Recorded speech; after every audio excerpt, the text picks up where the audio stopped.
መጽሐፈ ሲራክ ምዕራፍ 19 ሰካራም ሰራተኛ አይበለጽግም፣ ጥቂቱን የሚያቃልል ብዙውን ያጠፋል። መጠጥና ሴት ጠቢባንን ያስቷቸዋል፣ ጋለሞታን የሚከተላት በደለኛ ነው። የዚህም ፍጻሜው ትልና ጥፋት ነው። ደፋር ሰውነት ከመከራ አትጠበቅም። ፈጥኖ የሚያምን ልቡናው ቀሊል ነው፣ ኃጢአትን የሚሰራም ራሱን ይበድላል። ልቡናውን ደስ የሚያሰኝ ሰው ይደነቃል፣ ብዙ መናገርንም የሚጠላ ኃጢአቱን ያሳንሳል።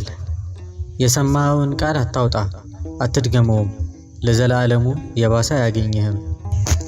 በወዳጅና በጠላት ዘንድ የምትናገረው ነገር አይኑር፣ ስተህ የሰራኸው ኃጢአትህንም አትናገር።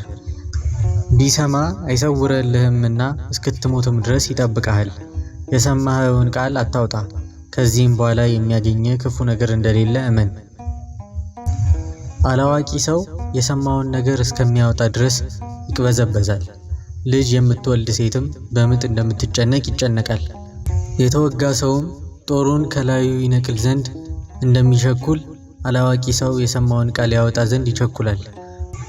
ወዳጅህን አላደረገ እንደሆነ ወይም አድርጎ እንደሆነ እንዳይደግም ገስጸው።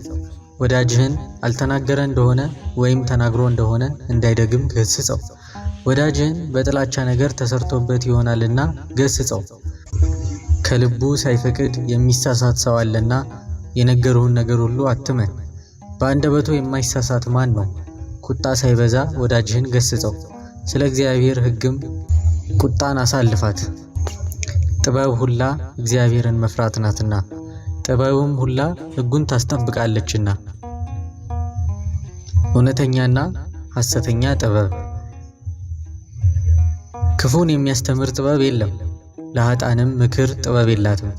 ከሁሉ የምትረክስ ክፋት አለች፣ አእምሮ የጎደለው አላዋቂም አለ። ነገር ግን ከሚራቀቅ የእግዚአብሔርንም ሕግ ከሚክድ ይልቅ እግዚአብሔርን የሚፈራ አላዋቂ ይሻላል። እየበደለ የሚራቀቅና የሚጠነቀቅ አለ። ለባልንጀራው የሚያደላ ለወዳጁም ፍርድን የሚያቀና መስሎ ፍርድን የሚለውጥ ሰው አለ። እያመሰገነ ለክፉ ነገር የሚያደላ ሰው አለ፣ ልቡናው ግን ሽንገላን ተሞልቷል። በልቦናው ሌላ ነገር እያለ ፊት አይቶ የሚያዳላ አለ። ባላሰብከውም ነገር ይመጣብሃል። ኃይሉ ቢደክም በአንተም ላይ ክፉ ማድረግ ቢሳነው ያስት ዘንድ መከራን በግድ ያመጣብሃል። ሰው በመልኩ ይታወቃልና ጠቢብም በገጹ ይታወቃል። ካለባበሱና ካካሄዱ ከአሳሳቁም የተነሳ የሰው ጠባዩ ይታወቃል።